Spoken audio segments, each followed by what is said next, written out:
Transfer costs to customers. You can have a much simpler and more efficient business if you transfer costs to your customers. The customer quite often does not notice or does not mind the additional effort. Let's look at some basic calculations. Let's assume that you sell a product for 200 and it costs you 150 to make it and sell it. This would mean that your profit is 50 per one piece sold. Let's check how much our profit can increase by shifting the cost of producing and transporting one piece of furniture to our client. The first step is to divide costs into two groups, costs that cannot be transferred, and costs that can be transferred. In our example, the transferable costs are equal to 10. So we divide the 150 total costs into 140 that are not transferable, and 10 that we can transfer to customers. Now we have two options. We can transfer the costs to the customer and not change the price. This would mean that our profit goes up from 50 to 60. The second option can be in some cases more interesting. We lower the price in order to increase the demand for our product. So, our profit per one piece is lower than option 1, but we hope to overall make more money by selling more products.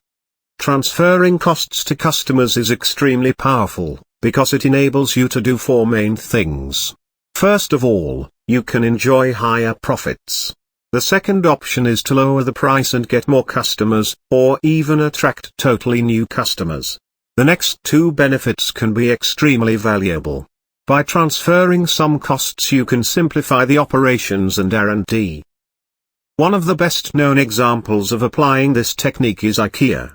They have managed to teach their customers how to assemble furniture on their own.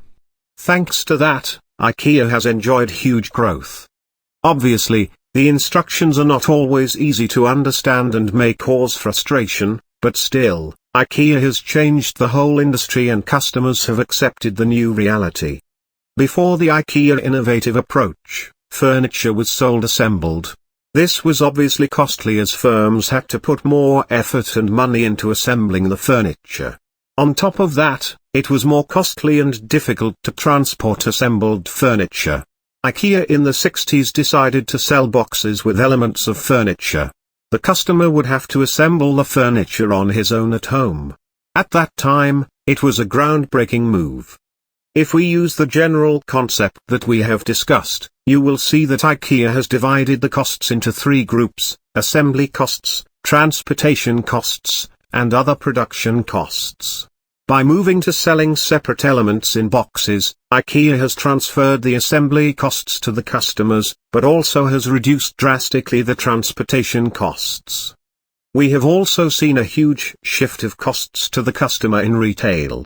It has started at the beginning of the 20th century with the creation of supermarkets. It continues now with the use of technology. We have started with the traditional store where everything was done by the shop clerk, shop assistant. At the beginning of the 20th century, we have seen the rise of supermarkets with cashiers and store assistants, where part of the work was transferred to customers. In modern supermarkets with self-checkout, the shop assistant does even less work, and more responsibilities are shifted to the customers. Let's look at this evolution in more detail. In a traditional store, everything was done by the shop clerk. In first supermarkets, thanks to allowing the customer to look for the product on their own, two time-consuming activities were transferred to customers. First of all, the customer had to collect the products on his own. After that, he had to pack the products into the bags.